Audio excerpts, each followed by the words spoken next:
तो दिल्ली एनसीआर में बारिश ने पूरा मिजाज मौसम का बदल दिया है। दिल्ली एनसीआर में कपकपाने वाली ठंड पड़ रही है। आज भी मौसम विभाग की ओर से बूंदाबांदी का अलर्ट किया गया है।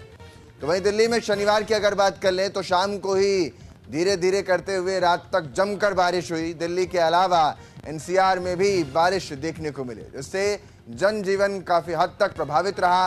रास्तों पर ट्रैफिक लगा रहा, तो वहीं जो लोग घर पर थे वो भी ठिठुरन भरी सर्दी को महसूस कर पा रहे थे। देखा जाए तो दिल्ली के कुछ हिस्सों में शनिवार शाम को हल्की बारिश और शहर का न्यूनतम तापमान इस बारिश ने 7.7 डिग्री सेल्सियस तक गिरा दिया था। दिल्ली एनसीआर में कपकपाने वाली ठंड है और आज भी इसी को लेकर बूंदाबांदी का अलर्ट है।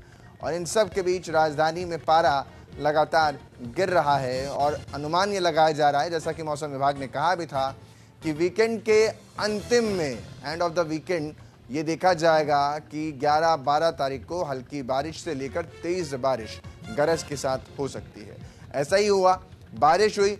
कोहरे से निजात राजधानी के बाशिंदों को तो मिल गई, लेकिन इस बारिश ने कपकपाने वाली ठंड को जरूर बढ़ा दिया है। मेरे सहयोगी ज्यादा जानकारी के साथ हैदर अली गाजियाबाद से हमारे साथ जुड़ रहे हैं। हैदर, आज जो मौसम का मिजाज कल से देखने को मिला है, बिल्कुल जैसा मौसम विभाग ने बताया था वैसे ही रहा। वीकेंड की शुरुआत हुई और भीगा भीगा ये पूरा वीकेंड रहा है। और आज भी अलर्ट कि आज भी राजधानी और एनसीआर में बारिश का अनुमान जताया गया। जी बिल्कुल, देखिए गाजियाबाद में देर रात भी जब हम देख रहे थे तो लगातार बारिश जारी थी। शाम 3 बजे से दोपहर से लगातार बारिश हो रही थी, जो मंदी मंदी बारिश थी।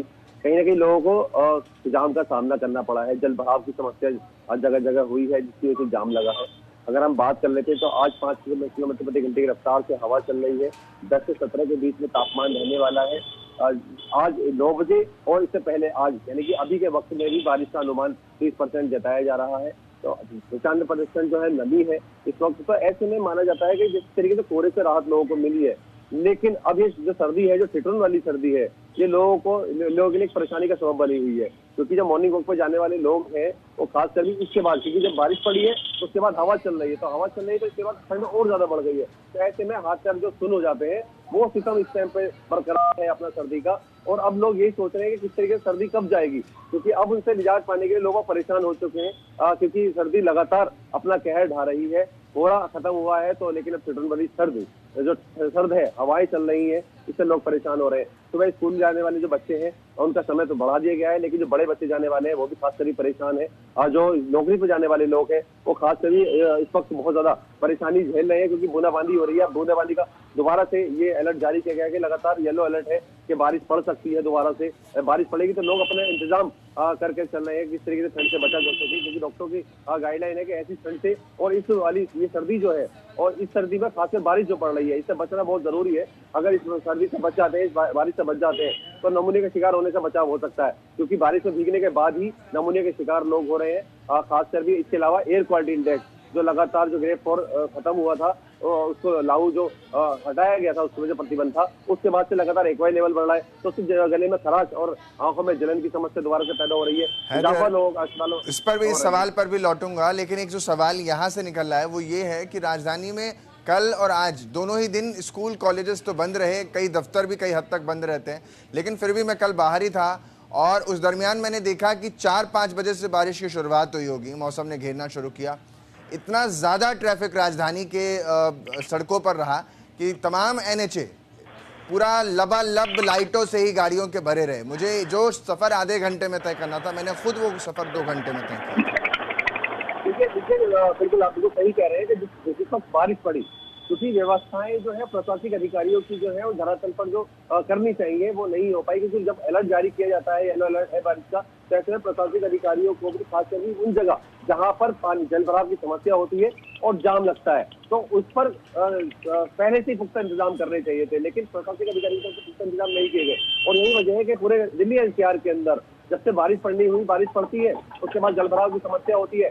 NH24 हो, NH9 हो, या इसके अलावा जितने भी हाईवे हैं उन पर ऊपर पानी की निकासी कहीं नहीं है जल भराव की, तो इसलिए वो जो है सहायक जो उनके रोड होते हैं वहां पर जल भराव की समस्या हो जाती है, जिसके बाद जो लोग नौकरी पर जाने वाले लोग होते हैं या आम जो यात्रा करने वाले लोग हैं वो उस जाम का सामना करना पड़ता है, क्योंकि पानी जब भर जाता है तो ऐसे में जो स्पीड है पहियों की वो कम हो जाती है। तो ऐसे में प्रशासनिक अधिकारियों को भी इस बारे में सोचने की जरूरत है कि जिस तरीके से येलो अलर्ट जारी किया गया, लगातार और भी बारिश शहर में हो सकती है, हाईवे से सटे हुए कोई निकासी पानी की नहीं है, तो ऐसे में वहां पर पुख्ता इंतजाम करने चाहिए ताकि जाम की समस्या ना हो। क्योंकि जाम की समस्या के लिए हमने एडीसीपी और एसपी ट्रैफिक जो है गाजियाबाद के, उनसे हमने बात की थी, उनसे इसके बारे में बताया भी था। तो उन्होंने कहा था कि हम कुछ जगह चिन्हित करेंगे, लेकिन उनके वो दावे जो है कहीं ना कहीं धरातल पर धाराशायी होते हुए नजर आ रहे हैं। क्योंकि जगह जगह जाम लगा हुआ है, चाहे वो NH-24 की सहायक जो रोड है वहाँ हो, या इसके अलावा गाजियाबाद सिटी के अंदर जगह जगह तो तकरीबन माना जाए 1 किलोमीटर दूर पर रेड लाइट लगी हुई है, वहां पर लगातार जाम की समस्या बनी हुई है।